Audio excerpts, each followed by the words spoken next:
Michigan Wolverines back on the road as we welcome in Anthony Bellino. You see him every morning here on BCSN at the X's and Bros show. Anthony, thank you for taking some time with us tonight. Mark, always a pleasure, my friend. How are you, partner? You can't be 6-0 if you don't go 5-0 first. Wolverines 5-0 because they went to Iowa and picked up the victory against the Hawkeyes. What did you see from that Wolverine team that has you excited for the second half of the season now? Well, it's very interesting to be a Michigan fan, right? Because, a lot of times we took a lot of calls Monday morning about this where people wanted to talk about Michigan State and somehow Michigan's schedule got brought into it, which I don't know how.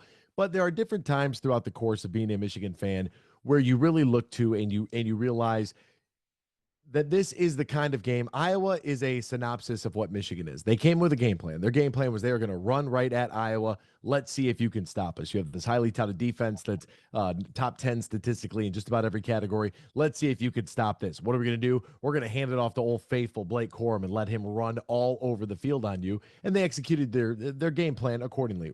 I guess my biggest question, I'm sure most Michigan fans feel the same way. In fact, I know a lot of them do, is that J.J. McCarthy, sure, he took the top off and blew the lid off on UConn and Hawaii and, whoever else, Colorado State, for example. We saw some of those deep threats. He hasn't connected on a lot of those deep balls in recent weeks, the last couple of weeks. I think that's one area where people are like, okay, we have all this talent at wide receiver.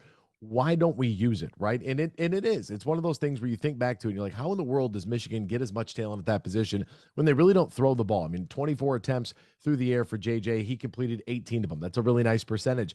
155 yards, that's relatively pedestrian for a major, D1 program and a touchdown. But when you hand it off 30 times to Blake Corum for 130 plus yards and a score, that pretty much all but seals the deal. Of course, Ronnie Bell got a couple of touches back there as well as they kind of work him in, and I would kind of compare him to maybe Michigan's Deebo Samuel. I don't think that they have unleashed their full playbook. Now, I said that last year, and I thought going into the Ohio State game that we would see a little bit more, but it turned into the Hassan Haskins show, right? He scored 5 touchdowns. They ran the football over the field. That's what Michigan wants to do, and if that's what you want to do, be really good at it, right?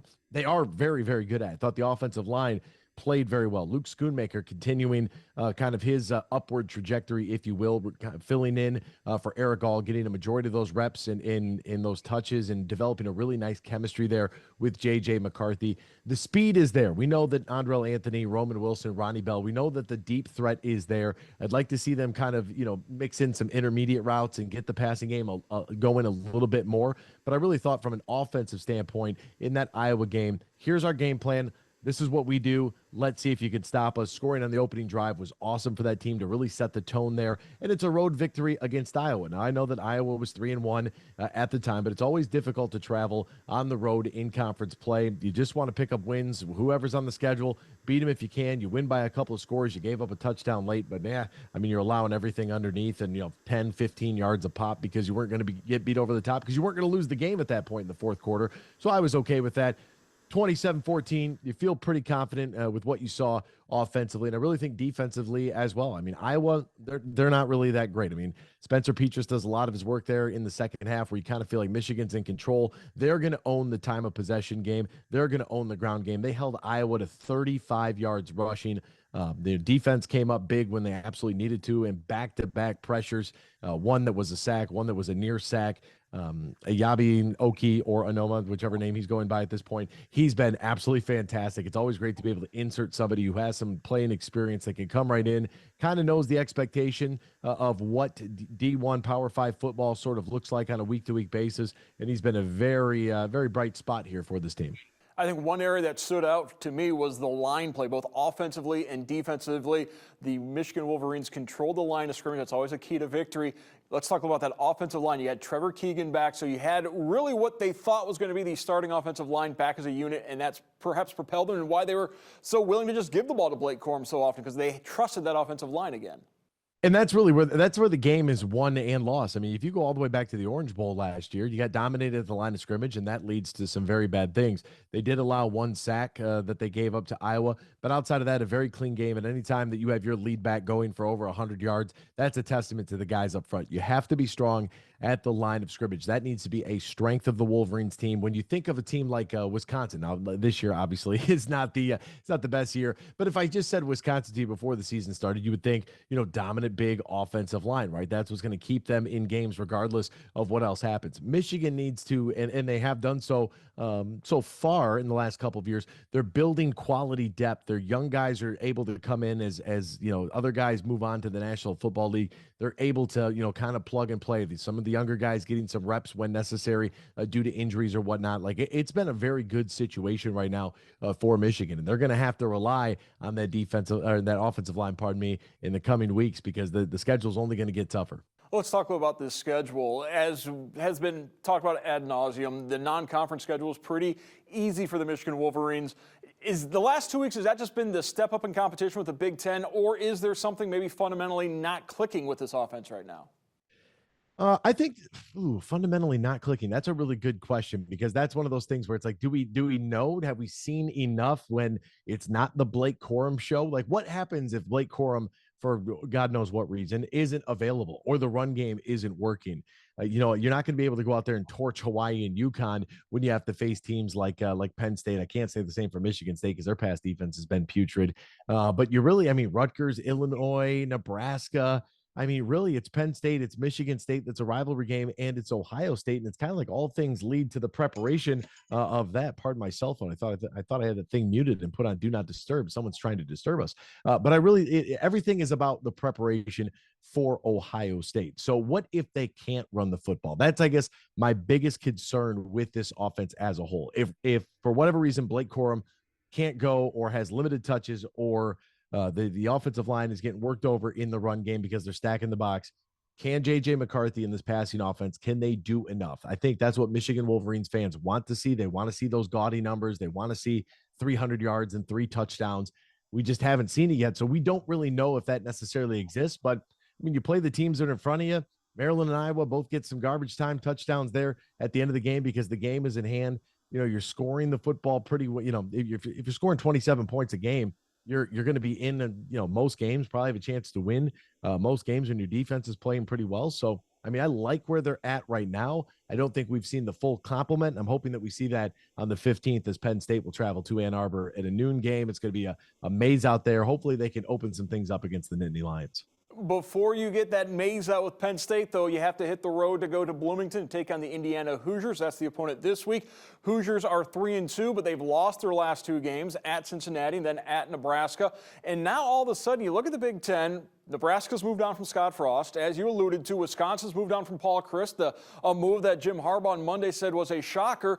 Now perhaps Tom Allen has the hottest seat among the Big Ten head coaches as the Hoosiers. They've struggled the last couple of years. They have not beaten Michigan since 1988 with the exception of 2020, which as we get further and further from 2020, that looks to be a fluke year, both from the Indiana perspective as well as the Michigan perspective.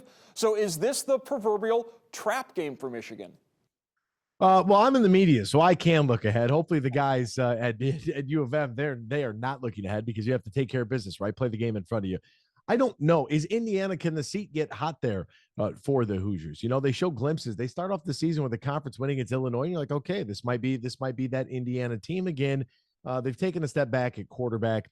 Casey Thompson, who threw for a couple touchdowns and ran for another, and Nebraska, they beat Indiana 35-21 to end their losing streak. And it's like, how do you lose by 2 touchdowns to a team that is just in utter disarray? That is Nebraska. The Wisconsin firing, yeah, that's a shocker to everybody. I didn't see that happening, especially in the form and fashion in which it did with a 2-time Big Ten coach of the year. But yeah, it's neither here nor there. For this Indiana team, Michigan opens up as a huge favorite. I don't see any problem against Indiana. This is one of those games where, if you thought Blake Corum had a good workload, maybe they start to kind of get some of the other running backs. Maybe there's more of an Edwards sighting. Maybe we'll see Stokes again start to build in that circle of trust a little bit because this game here, the Big Ten looks bad, Mark. I mean, let's face it. We have 3 teams in the top 25 between the Buckeyes, the Nittany Lions, the Wolverines. Overall, when you look at head-to-head conference strength, the Big Ten really isn't featuring anybody that's going to scare anybody from the SEC. So Michigan should roll this week, but I think that it's important for all fans of this conference to kind of keep their eyes open. I like what Maryland's doing. Couple of, they're kind of picking some things up here. Maybe the Terrapins can kind of, plant their flag a little bit and climb up that Big Ten East ranking. But it's starting to look more and more like the Big Two, Little Ten again. Yeah, and we won't even get into how poor the Big Ten West is looking right now because that's not germane to the conversation with Indiana being in the East against Michigan this week. So you've got this Wolverine team that loves playing on the road. You're coming off of a little bit of a high playing at Iowa, that great atmosphere. And let's face it, Indiana is not Iowa. Indiana is not Wisconsin. It's a noon game. Michigan's quite used to the noon starts at this time. Could that be another sleepy factor going early on the road? I don't think so. I think at this point, a majority of these guys know what's at stake. I think that at other times, but then again, you have Georgia, right? Look at what happened to Georgia and Missouri. Like, if you don't come to play every single week, at the end of the day, it's still Division I football. Like, somebody's going to pop you. The question is, do you have enough time to be able to swing back and close that game down with a victory? So if you're a Michigan fan, you definitely don't want to see what happened between Georgia and Mizzou happen to your beloved Wolverines. But it's a noon game. It's a business trip. It's business as usual. It kind of feels like they're in a little bit of a rhythm from a scheduling standpoint with the bye week looming. So I feel like, they shouldn't have any issue. You have too much experience going on the road with guys know what a game when you're a 3-score favorite. They know what that looks like. They know what that feels like. So winning by 3 scores isn't enough. Let's put up 50+ points. Let's look good doing it. Let's make sure the defense has a really sound day overall. Let's beat the heck out of the Hoosiers and move on to a couple very important weeks that are looming. And as Jim Harbaugh said, if we prepare good, if we coach good, if we play good, we've got a pretty good chance of winning. If we don't do those things, we may not win. We'll find out on Saturday how well Michigan has prepared for the Hoosiers. I want to thank our guest tonight on College Ball Weekly, Anthony Bellino from the X's and Bros Show. Anthony, thank you very much. Mark, is always a pleasure. Go Blue.